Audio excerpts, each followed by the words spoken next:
Yo, what's up, everybody? I am so excited to be talking to our next guest because if you've been hanging out with us here on Snaps, you know that me and Aaron have dubbed ourselves Le Petit Trojan Boys because we are firmly on the USC bandwagon here early on. They've already won us some money. They're out there kicking ass on the West Coast, bringing the brand back. And right now, we are talking to one of the best voices to talk USC with, Chris Trevino, covers USC for 247, has one of the most, we'll get into all of it. Chris, what's up, dude? Thank you so much for joining us, man. Thanks for having me on, guys. I mean, I don't know how I got on the radar for you guys, but I'm excited to be here, and thanks for having me on. Well, okay, true or false, Chris? You had Papa Cowherd on your pod at some point. Yeah, we had him on during the Big Ten news. He came on, one of our most popular podcasts. Obviously, when Colin comes on, everyone wants to listen to him. And he invited me to lunch a couple weeks ago, and I haven't heard back. So I need you guys to send an inquiry out for me. Okay, dude. Okay, well, there you go. See, look, we are all here because of, like I said, Papa Colin. So that's where the connective tissue lies. And also, me and Aaron have been high on SC thus far, Chris. And we'll start talking SC here. And you cover this team, obviously, much more in depth than we do. How surprised are you with some of the statements that they've been able to make here early on? Interesting question. I wouldn't say I'm totally shocked because just, everything we covered in the offseason, just all these talented players coming in, what Lincoln Riley has been preaching and just kind of seeing it on the field and in practice and in workouts. And you felt like there's definite change. You could feel it. You could see it. And I think the most shocking part for me is just seeing it in action. I'll be honest, guys, I did not cover the best USC teams over the last 5 years, the Clay Helton era. So I think that's the most surprising thing is just seeing kind of that 180 flip from, what I was covering 3 years ago, 2 years ago to seeing this high octane offense. I was covering an offense last year that could not score in the third quarter, would not go under center, could not punch it in the end zone consistently at all. And now I'm seeing a team that, doesn't face a third down until the second quarter. That's what happened in the Stanford game, as you guys probably saw. But just a high-powered offense, just can go up and down the field at will. It's just that's kind of the surprising part, just how quickly it has turned around and how quickly, Lincoln and these guys have turned them into a top 10 team, a national team, and kind of back on the national radar. I think that's the most surprising part. I'm not kind of surprised that it's working right now. I think just sometimes I get caught up in wow, this is very different from what it was in 2021. So USC and just the Pac-12 in general, you turn on the channel, and I'll throw some shade at UCLA. There's no one in the stands. There's barely anyone. We got more high school fans at high school games for T-Bob and I growing up than what we're seeing out there. I get it. There's a lot of fun things to do in California. And if football is not great, you're not going to go to the football game. You'd rather go to the beach, rather go shopping. And like T-Bob and I say, focus on stocks and bonds and other good stuff. But USC is good. When are we going to see that kind of energy in the Coliseum? I think you're seeing it little by little. Season opener, 100 degrees out, 60,000 fans came out. That's a big win considering, kind of the literal environment with that heat. Night game at Fresno State, kind of the lights out thing. Good energy, not as packed as I thought it would be, but they're slowly coming around. They're slowly gaining trust with Lincoln Riley and this team. And if they keep winning, by the time you get to that Notre Dame game down the line, I'm expecting a jam-packed house. And it's little by little. I feel every week you feel a little bit more of the fans, learning to love again, learning to embrace USC football. You saw it a little bit in the spring. You see it on social media, but it doesn't really matter until, it shows up in the ticket sales. It shows up into, people in those USC jerseys in the stand. USC student section fully bought in. They packed it to the gills against Fresno State. But, those everyday fans, some guys, like I said, are just trying to get back to really trusting this team. And I think we're going to see that go more and more and more. They got a couple home games coming up after this road game against Oregon State. If they leave Corvallis with a win, I think we're going to see some rocking crowds again, for Arizona State, Washington State, going into that, obviously, a road game at Utah. But I think they're going to get a chance to show their fandom more in the next couple weeks. So it's getting there. It's building up. But, like you said, LA traffic, a lot of things to do in LA, but they're slowly winning back the fan base. And it's going to be fascinating to see, man, when you look ahead at USC's schedule. Obviously, Notre Dame is a game that felt really tough at the beginning, feels much more winnable now, and really every game starts to feel pretty winnable for SC, if not maybe even favored in every game. That does beg the question, Chris, are we talking about, in the Trojans, are we talking about a legitimate playoff contender, something that the Pac-12 has not had in a while now? I was worried you guys were going to ask me about this because Yes. I get this question a lot, and I really don't know where to fall on this question because the schedule and the talent, and it's all there for USC, and they absolutely could run the table or, take one loss and get to the Pac-12 championship, win the Pac-12, and then firmly, obviously, be in that discussion to, be that fourth seed, that third seed, or whatever, however it shakes out. But do I think that they're a legitimate playoff team in the sense that they could win a game in the playoff? I do not. I just don't think the defense is there yet. Obviously, there's still, a bunch of games to be played, and they'll get better. That offensive line is really thin. So a lot of things could go wrong. They're like right on the fringe of something going really wrong and kind of derailing, a possible 10-win, 11-win, undefeated, whatever kind of season. So I think there's some holes there, but just based off, the media nationally wanting them to be good. And, I think the poll voters want them to be good. And, college football is better when USC is good. I think that's that whole storyline that's pushing them forward a lot more in 2022. So there's absolutely a scenario where they could get into the playoff. Will they be competitive in the playoff? I don't think so. I don't think they're there yet. USC fans were chanting, "We want Georgia." They do not want Georgia. That game would not turn out well for the Trojans. I'm just putting it out there right now. It would not go well. They don't have the horses. They do not have the horses yet. They're a couple years away, but absolutely they can sneak into that playoff. And that's good for recruiting. That's good for the brand, even if they get rocked by an SEC team. But that's still a team that won 4 games last year, and we're talking about them possibly being in the playoff. That's a huge accomplishment for Lincoln Riley in this organization. Oh my! It's gigantic, and it's a hell of a start.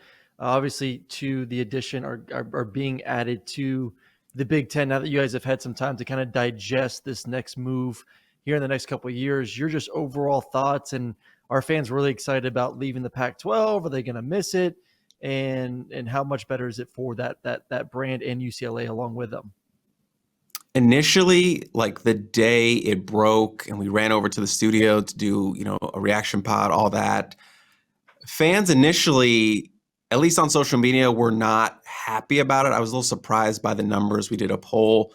But if you look at like the hardcore fans, those message board guys, the guys who, obviously paying for memberships that talk trash or love their team on the message boards, they were all about it. It was pretty much all like, I think it was like 90% were like, yes, this is it. Because when you look at it from the fans' perspective, it's like USC hasn't been great, but also the Pac-12 has also been much worse than USC, and in terms of, getting them on the national stage and setting them up for success. And again, like I said, USC has been down, and that has also hurt the Pac-12 ginormously. But when you play for a conference that isn't making the money like a Big Ten or SEC, you get behind the ball, and that's not good in college football, which is all about the money, the arms race, facilities, recruiting, all that stuff. So that extra $30 million, I mean, how can you turn that down?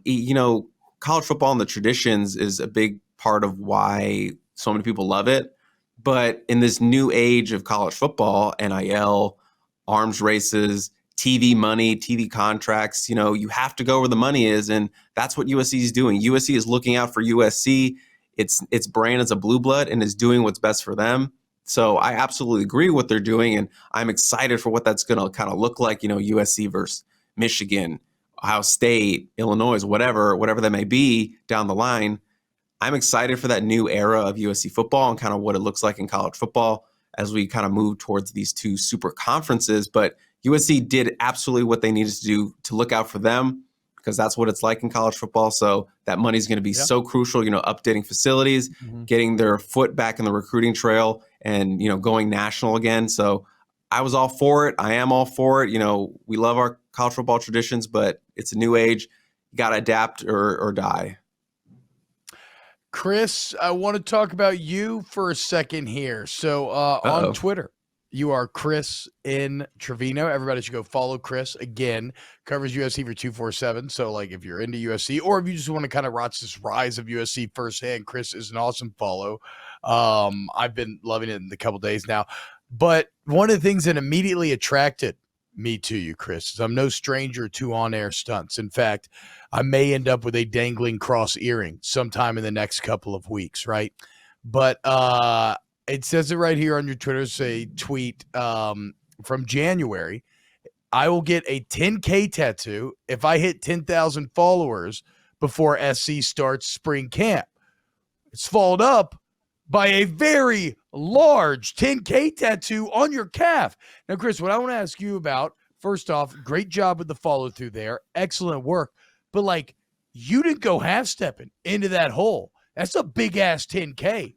You could have, like, hidden a tiny little stencil 10K on an ass cheek or on, like, an inside of an elbow. No, you were like, nuh-uh. No, dude, I'm going for it. And you got a big old 10K on the calf, dude. What was the thought process behind it?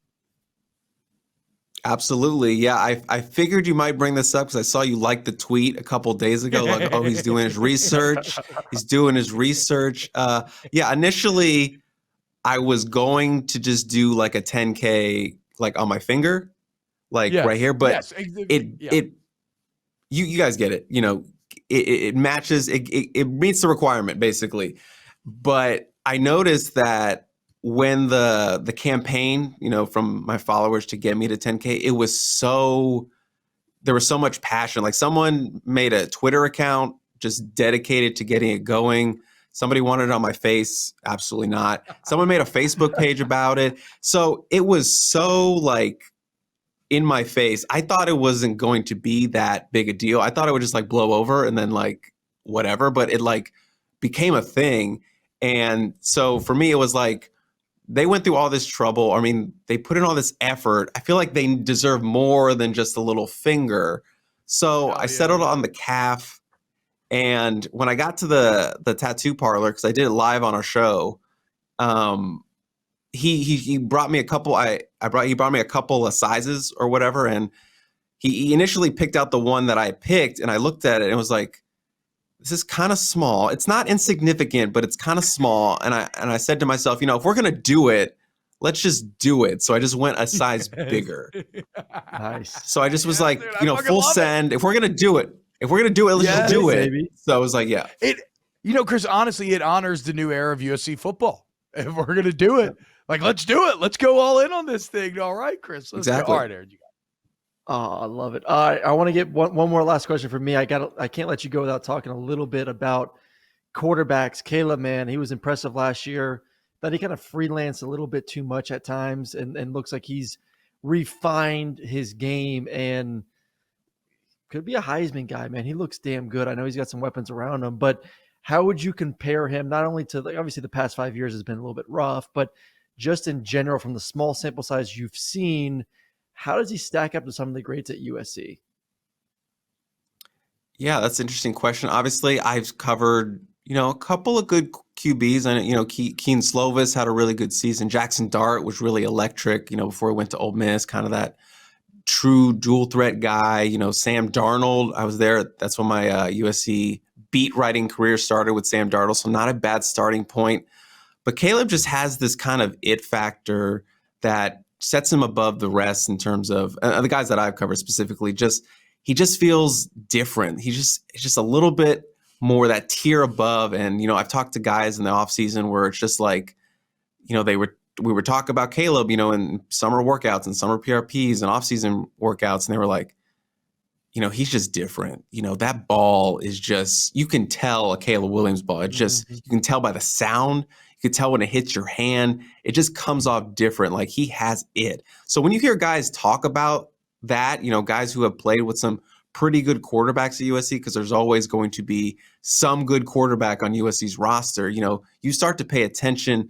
And as far as the greats, he has a chance to be up there. Obviously, a national title would really help his case to being, up there, but Heisman as well. He's a legitimate Heisman contender, legit guy that could be up there at that podium holding the trophy. And, that's a reality that hasn't really set in for USC fans in a while, trying to get back to getting a Heisman back into, the storied program and adding to that collection. And obviously it's set up on paper. Lincoln Riley has obviously produced 2 Heisman winners. Caleb Williams could be the next one. Just so talented, just the way he talks and, his leadership ability. He has everything that makes a Heisman winner. You obviously just has to go out and do it. Just has to go out and win it. They love dual threats. He's a dual threat. I think you were agreeing. He was a little bit freestyling, a little bit too much, holding on to the ball, trying to make too much happen in that pocket. Sometimes you just got to go, just take off. He's been more conscious about staying in the pocket, but I think that, froze him a little bit at times. They had that rough second quarter where they took a lot of sacks, couldn't move the ball, but sometimes you just got to take off. But just the ability to do that in college football and be a playmaker with your legs just helps an offense so much, especially in a chaotic game like college football. He has the stuff to be there in New York when they present the trophy. And, one of my bold predictions I do every season is Caleb Williams, Heisman winner. So I got some stock in that. So I think it could happen. He would definitely have a place up there. Oh, I mean, Chris, this means you got to get a Caleb Williams tattoo on your ass if he wins a Heisman, 100%.